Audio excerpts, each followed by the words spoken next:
Bienvenidas, bienvenidos. Welcome to the video for this week. First and foremost, I pray that you and your families are safe in the middle of this madness. And so today's video is going to be focused on what you are not being told by mainstream media. When you go to alternative media from other parts of the world, you're going to get a more complete picture of what is actually happening in West Asia. West Asia is the term that is more proper than the colonial term Middle East. So there's no introduction today, we're going to get right into it. These are some of the things you are not being told. There are what seem to be confirmed rumors that Lavrov in Russia, that both the Russian security services and the Chinese security services are sharing intelligence with Iran. And what does that mean?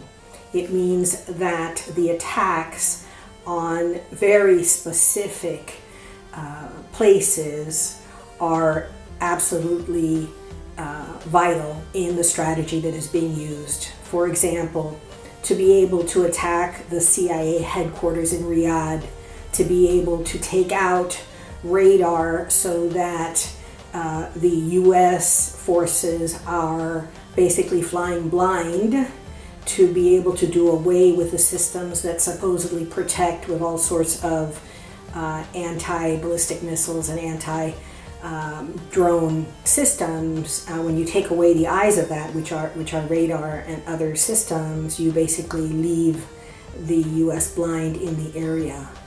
There's kind of a joke going around that the people occupying the White House are still trying to figure out why the Strait of Hormuz is not straight. So, as you may have read, the Strait of Hormuz has been closed to anyone and everyone who will not expel certain ambassadors. So, that means that 20% of the world's oil cannot be shipped, and many of the manufacturing and refining areas are closing down because they can't export their product. The other part of that is, China and others who get their oil from these Gulf countries import, in exchange for that oil, they import foodstuffs, and everything else you can imagine. And so it impacts both ways. It's not just that oil can't get out, it means that everything can't get in. And so we should expect to see real shortages relatively soon if this continues in all the Gulf states. And so hitting things like desalination plants when your population is dependent on desalinated water, hitting civilian targets, hitting economic targets, as the US and Israel has done, those are all not allowed by the most basic rules of engagement. And so, of course, the response has been the same kind of attacks. And what is fascinating is that the Tomahawk costs the U.S., each Tomahawk costs the U.S. about $800 million, which is a number beyond comprehension. And the first generation, or the older generation of drones that were used by Iran cost them about $130,000. They are now using newer Mach 1, 2, 3, I'm not sure of all the different types, but they are far more dangerous, and there are those that break up into 80 smaller bombs. And there is an international treaty that would do away with the use of cluster munitions, but neither Iran nor the United States nor Israel are signatories to that.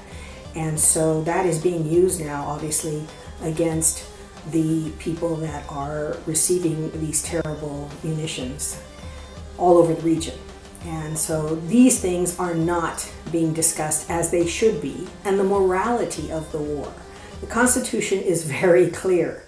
So only the Congress has the right to declare war under the War Powers Act, and so this war does not have a moral standing, it does not have a legal standing, and we hope that Congress will do its job and pass a War Powers resolution, absolutely taking back their power and stopping this madness, trying to save thousands and thousands of innocent people that have already been hurt and that will be hurt with every minute that passes and this illegal war continues. It is said that some of the largest cargo planes on Earth are transporting everything Iran needs from China to different airfields in Iran. These airplanes are massive. If you've ever seen any of the airplanes from China, just the passenger airplanes, they have 3, 4, 5 levels. I mean, they're just massive. And so these cargo planes are some of the biggest on Earth, and they are filled with everything that Iran needs. So both China and Russia are supporting Iran in this battle, which is interesting because it seems that the occupier of the White House has given the head of Russia everything he's asked for in the last conversation, the ability to sell oil to India, who had just stopped buying oil from Russia to get out from under the famous tariffs, which of course have now been found to be illegal by the courts. So a lot of illegality, a lot of immorality, a lot of injustice in this entire situation. There are confirmed reports that the largest military hospital outside of the United States, it's the Landstuhl Regional Medical Center in Ronstein Air Base in Germany, snuggled up near France, has stopped all civilian treatments. So labor, delivery, anything that is not of an emergency nature will not be attended to in the largest medical center that the U.S. has outside of the United States. It is said that hundreds, if not thousands, have been hurt and that casualties are coming in from all over Western Asia to be treated. And so that they say 6 or 8 or 12 soldiers have been killed is not true. We know that there are many, many more, and the fact that, for example, Iran was able to bomb Halliburton's center where their employees live, and the Ramada Inn where different officers and enlisted personnel stay. It's just, you can see the clarity with which the different forces are saying, we're going to make this war so painful that you'll think twice before starting another. And Iran has been very clear because, of course, they've been part of several treaties and they were not worth the paper that they were written on. The U.S.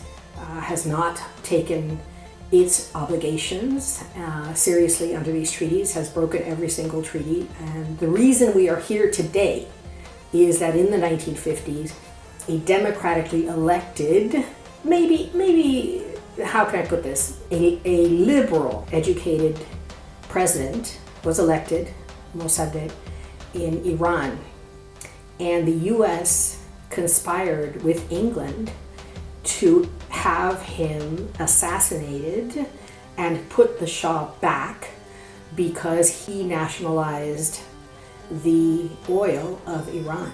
And England had already claimed it and the U.S. wanted it, and that is why we are here today. The reason why we have these issues is because of European colonialism, U.S. colonialism in the area. It all goes back to the colonial powers and the way that they divided up the area, the way that they have interfered, over the last 60, 70, 80 years. And so again, it is the civilians, the children, the girls of the girls' school that was bombed by the United States, horrific casualties all over the area, because of the senseless, constant colonial search for resources, constant search for control of resources. And so this is a situation that will get worse before it gets better. And we may see real change. For example, we know the ruler of Bahrain has left. We also need to understand that, as the Turkish president said, when it comes to war, there is no Shia or Sunni, there is only Islam. And I thought that was a really powerful, unifying moment where all of the nations need to understand if one is attacked, of them can be attacked, and many of them have been attacked. In fact, Israel, I think it's a total of 9 nations that it has attacked in the area.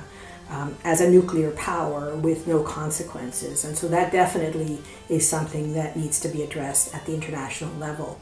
And Spain is calling for the doing away of the veto of the Security Council of the United Nations. And right now, Spain is the hero of everyone who wants to see accountability, because it has said no to the war. It has said no to using Spanish territory or the US bases in Spain. Spain ha dicho no a la guerra, and for that we are grateful. Of course, the Irish have always been on the right side. The Irish have said absolutely no, and so it's great to see the Irish, as we celebrate their Saints' Day, doing the right thing and leading the moral charge as always. And now on to my favorite part of the video, the book recommendations. I've got a couple of really good books to recommend to you today, and as always, check your local library, check your local bookstore, because we want to support our local bookstores and our local libraries when we read these books that are telling us, giving us other perspectives, and telling us what we will not hear on mainstream media.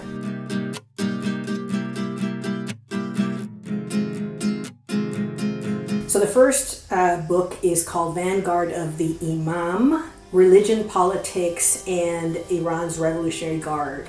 And so to understand the history of how this pillar of the revolution comes to be, it didn't exist under the Shah. Under the Shah, there was a terrible, terrible secret police called Savak. They were absolutely horrible to the dissidents and to anyone who was accused of being a dissident. And so part of what the revolution does is it opens the jails and frees all of the political prisoners under the Shah. But to understand, how does this fervor come about? How do these revolutionary guards, where do they come from, and why are they so important? They're central to Iran's structure today, and so really important to understand their role in Iranian politics today. So highly recommend the book, and as always, I'll leave links if you'd like to purchase them through independent bookstores online, but check your local bookstore first. The second book is called All the Shah's Men, An American Coup and Terror in the Middle East. And again, that's the title of the book, but we want to call it West Asia because that's truly what it is. Like, as I mentioned, the reason why we are here today is because of the treasonous, the horrific coup that the US and England conspired against the Iranian people, and the control of the resources, the oil that Iran had nationalized. So again, good read. Just go straight through the history of why we're here today. If you want to understand, it just didn't come from where we are today, didn't come from nowhere. There's a specific reason, and there's a trail, a historical trail that leads you straight to the reasons. And this is a good book to read for that purpose. This is the story of someone that was in the eye of the storm during the revolution. This book, called The Persian Sphinx, is the story of Abbas Hobeida.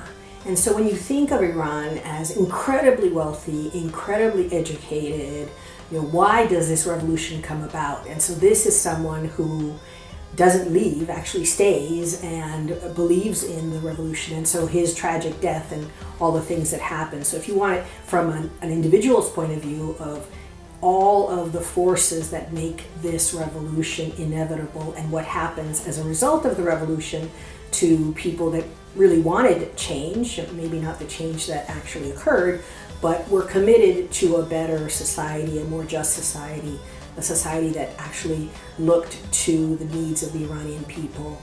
I think this is a great insight into one particular life.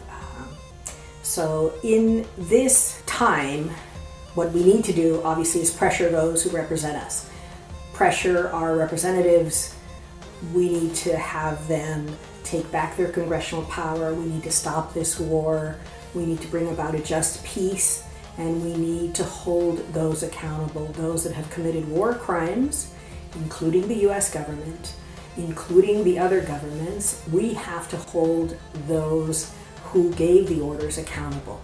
And so if we need a new Nuremberg, then that's what we need. But the genocide that has occurred in Gaza, the horrific killings, the genocide that's occurring right now in southern Lebanon, that's occurring throughout the region. It is simply not acceptable to have one rogue nation doing whatever it wants and using the US military as its lapdog to continue to burn and destroy everyone around them. It's simply unacceptable.